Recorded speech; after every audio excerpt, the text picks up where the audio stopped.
So what if you win the battle against ISIS in Mosul and lose the struggle to rebuild the Middle East?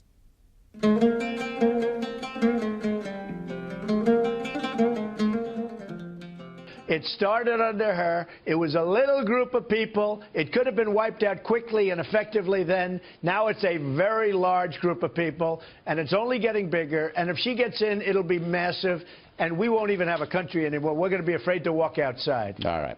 The debate is so superficial and divorced from realities in the Middle East. They're obsessed with ISIS. They have built ISIS into a great power.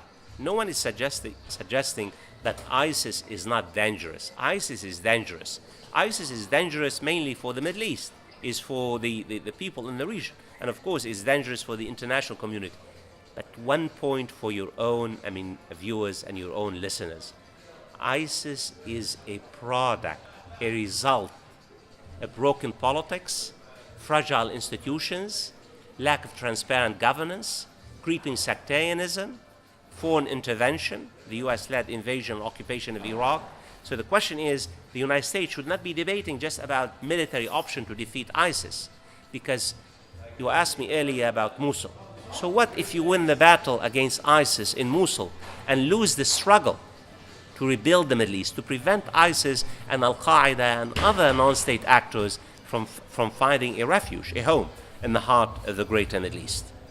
I think if you ask me, one thing is that the United States must invest in trying to help Middle Eastern societies and Middle Eastern governments rebuild their broken institutions. One word: institutions, institutions, institutions.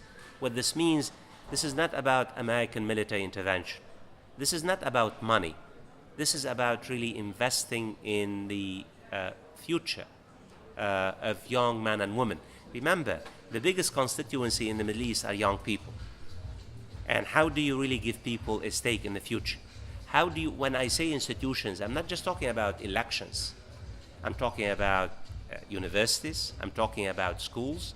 I'm talking about a productive base. I'm talking about training. I'm talking about women empowerment. And not only the United States. Where is Europe?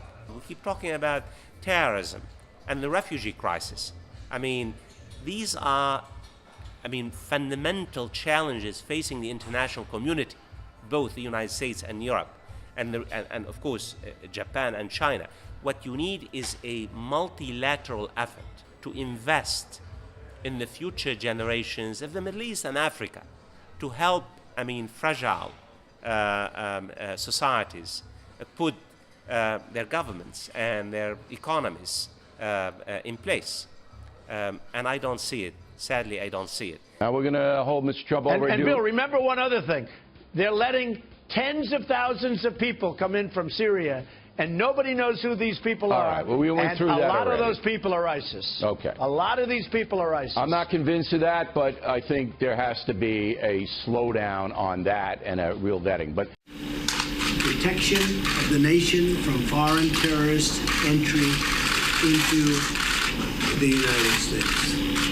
It's big stuff. With a stroke of a pen, President Donald Trump signs an extreme vetting executive order. The measure bans refugees from Syria indefinitely and imposes strict controls on travellers from several Muslim countries.